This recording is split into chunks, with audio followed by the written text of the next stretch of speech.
Question number 8, add the following numerals. In numbers को add करना है। एडिशन तो आपको बच्चों आती ही है। 1 4 5 होते हैं, 5 और 3 8, 2 और 7 9, 9 में 0 ऐड करेंगे तो 9 ही आएगा। 3 और 6 9, 9 में 0 ऐड करेंगे तो 9 ही आएगा। 1 और 5 6, 6 और 2 8, 0 में 3 ऐड करेंगे तो 3 आया और 3 में 5 ऐड किया तो 8 आया। 6 और 2 8 और 3 का 3, क्योंकि 3 के नीचे कोई डिजिट नहीं है। तो इसी तरीके से आपको चारों ही क्वेश्चंस ऐड करने हैं और उसके बाद है find the difference of the following. इनका डिफरेंस निकालना है, यानी कि इन्हें माइनस करना है। तो देखिए 3 में से 7 माइनस नहीं हो सकता, तो 3 क्या करेगा, यहाँ से एक बोरो करेगा। 3 ने यहाँ से एक बोरो किया तो बना 13। 13 में से 7 माइनस किया, आंसर आया 6। अब 6 ने एक यहाँ पर दे दिया था, तो 6 के पास कितना बचा 5। 5 में से 4 माइनस किया 1। 9 में से 6 माइनस किया 3। 7 में से 8 माइनस नहीं हो सकता, क्योंकि 7 छोटा है और 8 बड़ा है, तो 7 यहाँ से एक बोरो करेगा। तो क्या बना ये, 7 ने यहाँ से एक बोरो किया तो बना 17। 17 में से 8 माइनस करेंगे तो 9 बचा, और यहाँ क्या बचा हमारा 5। 5 में से 9 नहीं जा सकता, तो 5 अब यहाँ से बोरो करेगा।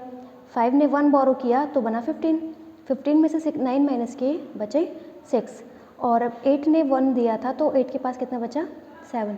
7 में से 5 माइनस किया 2।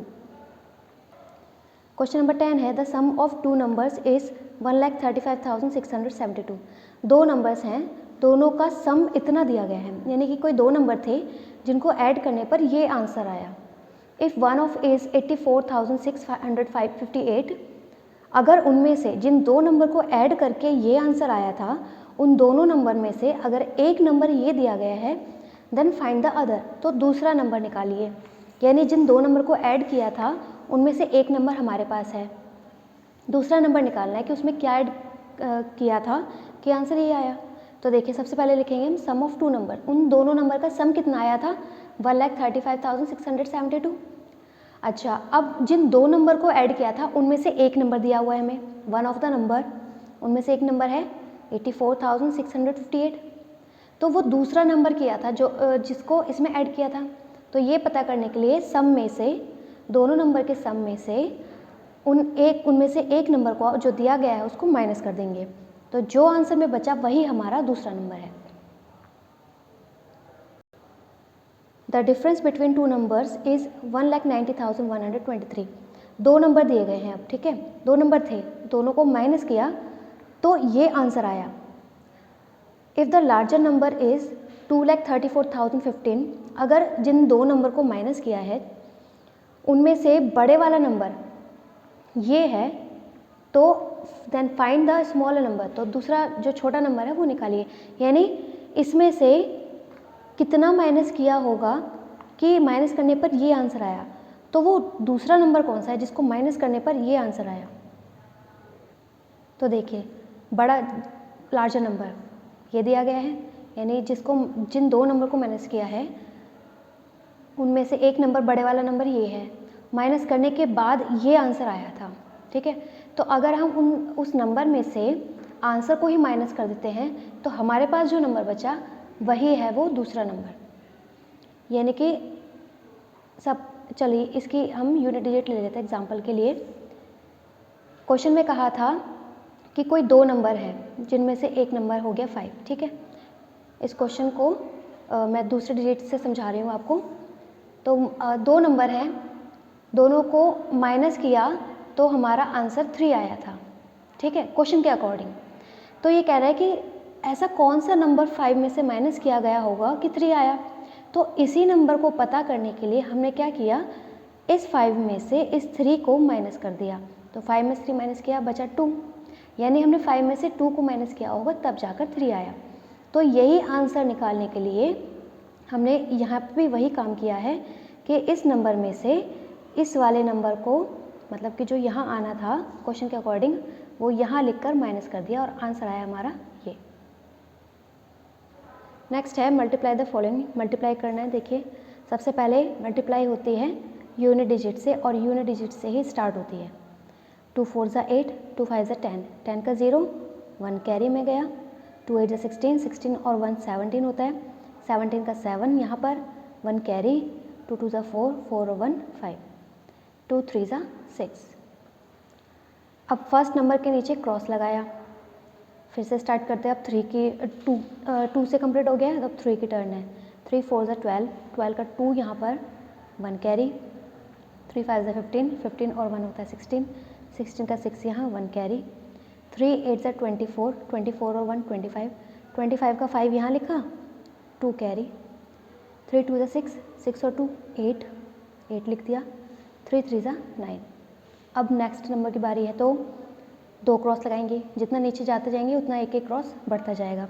अब 1 की टर्न है तो 1 4 4, 1 5 5, 1 8 8, 1 2 2, 1 3 3। ये सभी नंबर लिखने के बाद इनको ऐड कर देंगे। और हाँ, एक डिजिट के नीचे एक डिजिट आनी चाहिए, तो 8 के नीचे कुछ नहीं है इसलिए 8 का 8, 2 और 0 को ऐड करेंगे 2 आएगा, 7 और 6 13 होता है, 13 में 4 ऐड किया 17 आया, 17 का 7 यहाँ, 1 कैरी, 5 5 5 15 हो गया, 15 और 1 16, 16 का 6 यहाँ पर, 1 कैरी, 8 और 6 14, 14 और 5 14 और 1 15, 15 में 8 ऐड किया 23, 23 का 3 यहाँ पर लिखा, 2 कैरी, 9 और 2 11, 11 और 2 13, 13 का 3 यहाँ पर और 1 कैरी, 3 और 1 4। इसी तरीके से बाकी के सम्स भी होंगे। और जैसे कि इस क्वेश्चन में डी पार्ट में देखिए, ज़ीरो का कोई टेबल नहीं होता है, तो किसी भी नंबर को ज़ीरो में मल्टीप्लाई करें या फिर 0 से किसी नंबर को मल्टीप्लाई करें तो आंसर 0 ही आता है। क्वेश्चन नंबर 13 में क्वोशिएंट एंड रिमाइंडर फाइंड करना है, तो ये डिवाइड करके पता करेंगे। अब देखिए 69 से इस नंबर को डिवाइड करना है।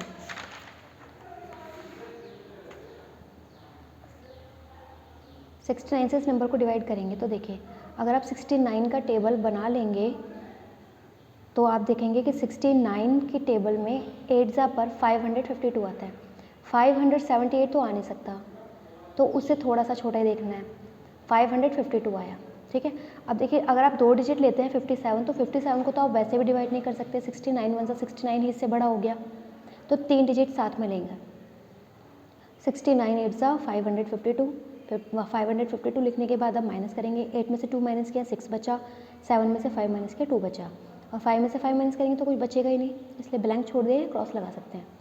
अब ऊपर से नेक्स्ट नंबर उतारा 6, तो ये बना हमारा 266। अब 266 तो इसके टेबल में आता नहीं है, तो इससे थोड़ा सा छोटा आता है 207, वो भी 3 टाइम्स में, तो 69 3 जा 207 लिखा, माइनस करेंगे 59 आएगा, और ऊपर से नेक्स्ट नंबर उतार लेंगे 9, तो 599 है। 69 टेबल में ये भी नहीं आता है, तो 8 जा पर 552 लिख दिया। अब माइनस करेंगे तो 47 आया, ऊपर से उतारा 2। ठीक है, 69 के टेबल में ये भी नहीं आता है, तो अब क्या करेंगे, 6 में देखेंगे 414, माइनस करके बचा 58, और ऊपर से उतारने के लिए अब हमारे पास कोई नंबर नहीं बचा है, तो यही हमारा रिमाइंडर है। तो ये है क्वोशिएंट और ये है रिमाइंडर, यही फाइंड करना था, तो ये हमने यहाँ पर सेपरेटली लिख दिया है। एक बार ये देख लीजिए, 1000 के टेबल में देखो 1 डिजिट 2 डिजिट या 3 डिजिट तो हम कर ही नहीं सकते, क्योंकि 1000 है तो 100 का तो कोई मतलब ही नहीं है, इसलिए 4 डिजिट ही लेकर चलेंगे।